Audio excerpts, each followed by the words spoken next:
We've created a world here in the United States where we don't want to be offensive to other people. So we're very careful about what we say. Now, the good news about that is like when you were a kid and people are making fun. Did people make fun of you being Indian? Did you have any of that? Not really.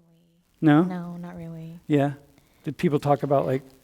Just because, like, I mean, a lot of the time, since I moved around a lot, people never really, like, knew I was Indian. They always assumed I was, like, something else, like anything but Indian. What'd they think that you were, by the way?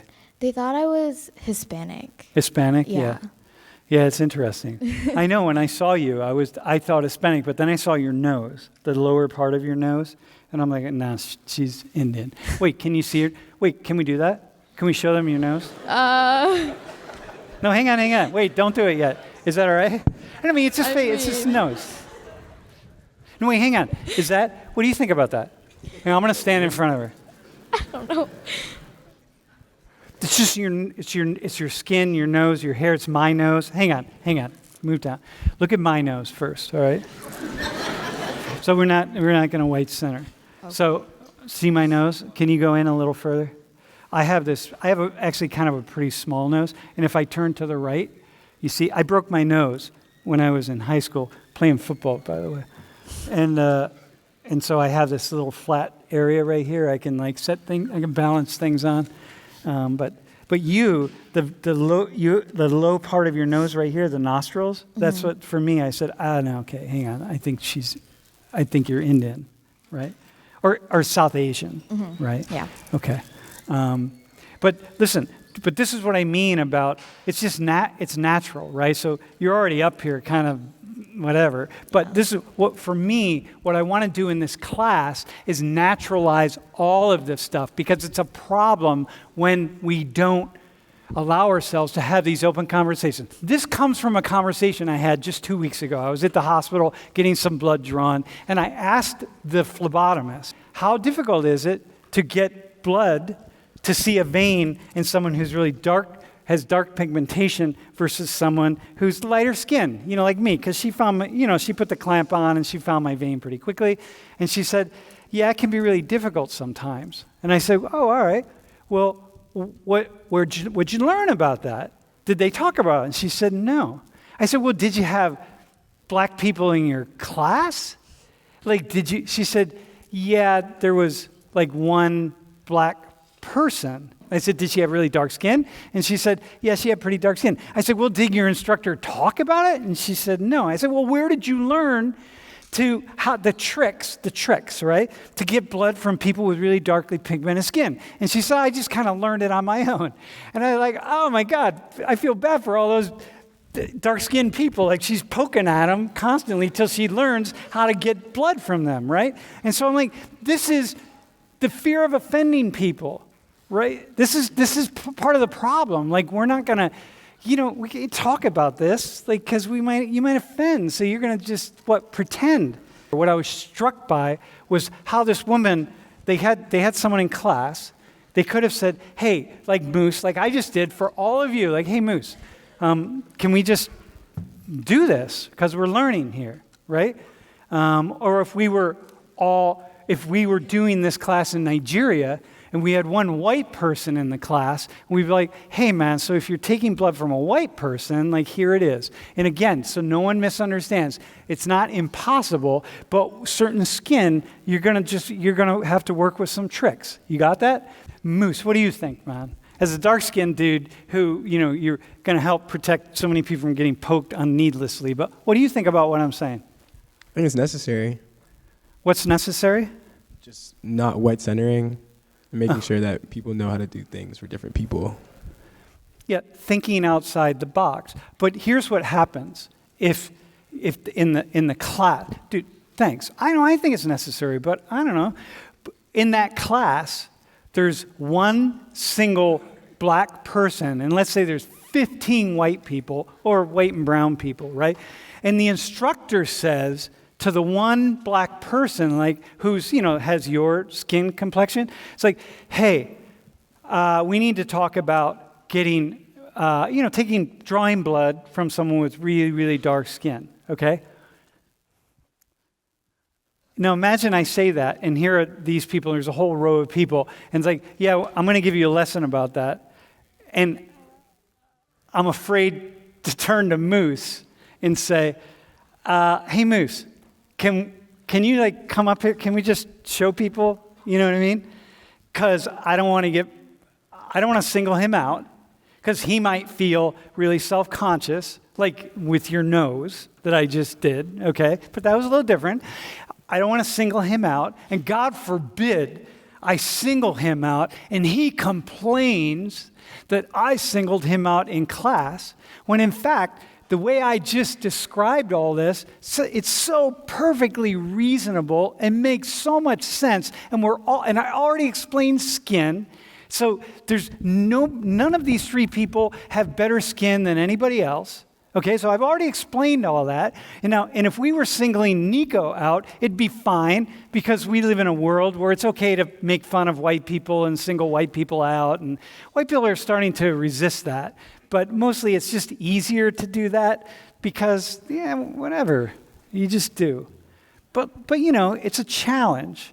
And so a lot of what gets called out as offensive and racist things that people do is because people don't know how to do it.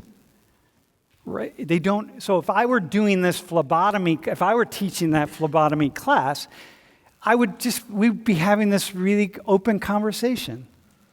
But imagine being the nurse and going in like the first time and going like, oh my God. Or taking blood from people who are really, really large. You'll talk about that. There are tricks of the trade, because it's really can be very difficult to find the vein of someone who's really, really large. So there are all tricks in that. Well, that is difficult to talk about too, because that would be fat shaming. So it's like, but you'll have to learn that. So here's one. You're gonna be in healthcare, and we're gonna go back to you. You're in healthcare, right? What advice would you tell him versus him about the sun? I mean, statistically, white people are more susceptible to getting skin cancer. Okay. So I guess I would tell him to wear more sunscreen. You tell Nico to wear more sunscreen. Okay, awesome. Whereas Moose, I mean, obviously he still can get skin cancer, but it's less likely because he has melanin to protect him. Okay, so now, got it? But he needs protection. What's his Moose needs protection, right? Mm-hmm. What's his protection? What's he need? Well, he can also use sunscreen, I guess. The other protection for him, he needs sunlight. Dude, you need sunlight.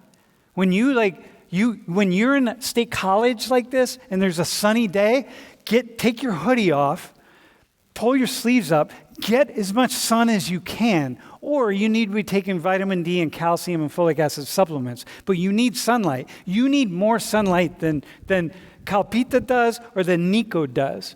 So those of you who are more darkly pigmented here in State College, there's not a lot of sun here. So you get a sunny day, go get the sun. Get as much as you can, man. Drink that in, because you need that for your calcium. You need it for vitamin D and folic production, okay? But we don't tell that. Has anyone ever told you that, bro? No one's ever told you that. It's like, but we tell me, hey, make sure you wear less sun protection, but we're not saying that. And so this is one of these ways in which, you got to kind of flip it around a little bit. And it's okay. It's cool. Okay, mate, do you use sunscreen, by the way? Yep. Do you wear sunscreen? I do. Yeah? Yes. Yeah. And why do you wear sunscreen? To protect myself. Protect yourself? Yeah. Is it also because you don't want to get any darker? No. Yeah. And for you, to what degree do you wear sunscreen? Because you're protecting yourself versus yeah, man, I don't want to get any darker in the sun. It's definitely the first. I don't think I've thought about the latter whenever I'm putting on sunscreen. Yeah. And the reason I asked, do you know why I asked that? Why do I ask that? I think in some cultures there's the perception that darkness is bad. So just putting on sunscreen to prevent yourself from getting any darker, or using creams that can lighten your skin. Yeah, or not even just other cultures, but lots of black people, like people who are darkly pigmented, people who are black, they're like, okay, I'm cool here, but I don't want to get any blacker. What's your name, bro? Elliot. Elliot? Elliot. Mont. All right, man. Got it. How many people, so look at their skin complexion. Do we got a good shot? It's hard in the light. Okay, but anyway, right? You're very similar in tone, so I really only need one of you. Bro, how many black people in the United States, you ready, would rather have your skin complexion than one of these guys?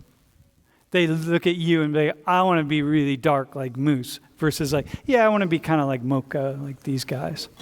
Mocha. How would you describe yourself, man? How's your skin? I'm a light skin. Light skin and that?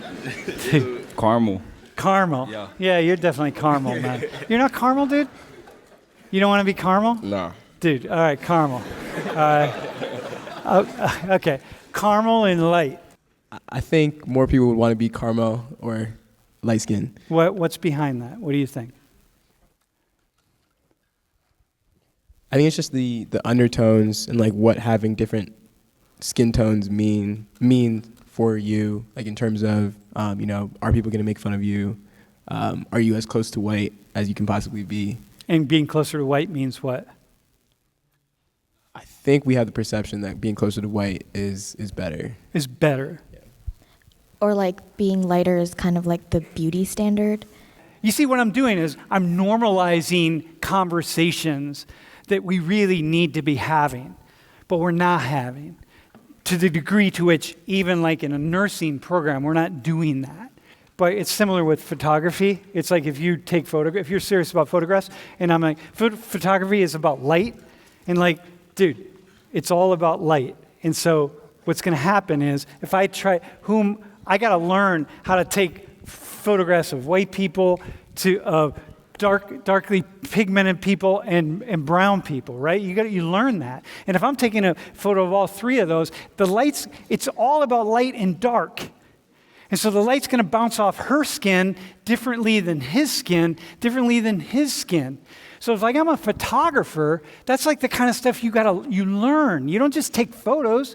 So like, let's say that you're taking photos. You guys are all friends and you're all taking photos. I mean, you're just like these shots, and like in every shot, like if the two of you are afraid to say to Moose, like because you don't want to offend Moose, like, hey man, you're underexposed in these photos, or you're afraid to say to Nico, you wouldn't be afraid to say to Nico, like, Nico, you look like a ghost. Come on, man. The camera's focusing on us here.